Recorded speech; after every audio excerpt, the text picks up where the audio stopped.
Mtanange wa ligi kuu soka Tanzania bara kati ya Young Africans dhidi ya KMC umemalizika na KMC wamekubali kichapo cha mabao 4-1 kutoka kwa Young Africans. Lakini Young Africans walikuwa wa kwanza kujipatia bao la uongozi kupitia kwa Maxim Pia Nzengeli ambaye aliunganisha mpira mzuri ambao ulitengenezwa na Pacome Zouzoua kabla ya baadaye KMC kurudisha goli na kwenda half time wakiwa wametoshana nguvu kwa bao 1-1. Kipindi cha pili Young Africans walikuja na moto zaidi na kuweza kuandika mabao zaidi, huku Andy Bobo Boeli akiandika mabao 2 pamoja na Pacome Zouzoua na kukamilisha idadi ya mabao na kuwa magoli 4, na Young Africans wamekwea kwenye kilele cha msimamo wa ligi kuu ya soka ya NBC wakiwa wamecheza michezo 4 na alama zao 10. Tuzo ya man of the match katika mchezo huo imekwenda kwa nyota Pacome Zouzoua ambaye alionyesha outstanding performance, yani performance ambayo ilikuwa ni ya hali ya juu, lakini licha ya Prince Dube kuendelea na lile gundu lake la kukosa mabao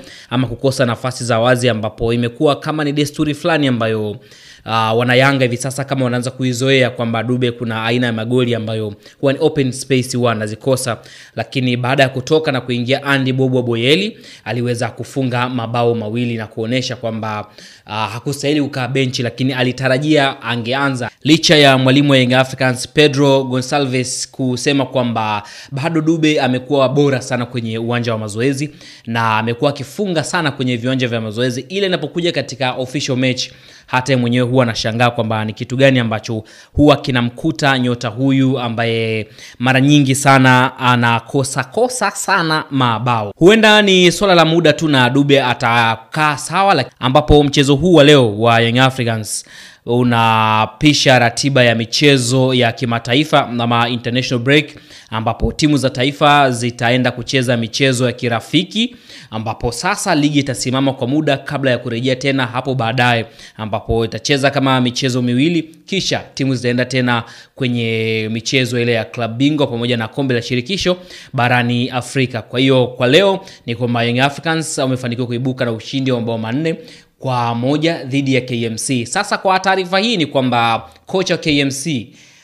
Brazil Maximo, kuna tetesi kwamba huenda ukawa ni mchezo wake wa mwisho dhidi ya vijana hao wa Kino Boys na akafungashiwa virago muda wowote, kwa sababu KMC inaburuza mkia kwenye msimamo wa ligi kuu ya NBC ambapo iko katika nafasi ya mwisho. Baada ya michezo 6 imefanikiwa kushinda mchezo mmoja pekee, na huu ni mchezo wake wa 5 mfululizo inapoteza. Kwa hiyo kwa mantiki ni kwamba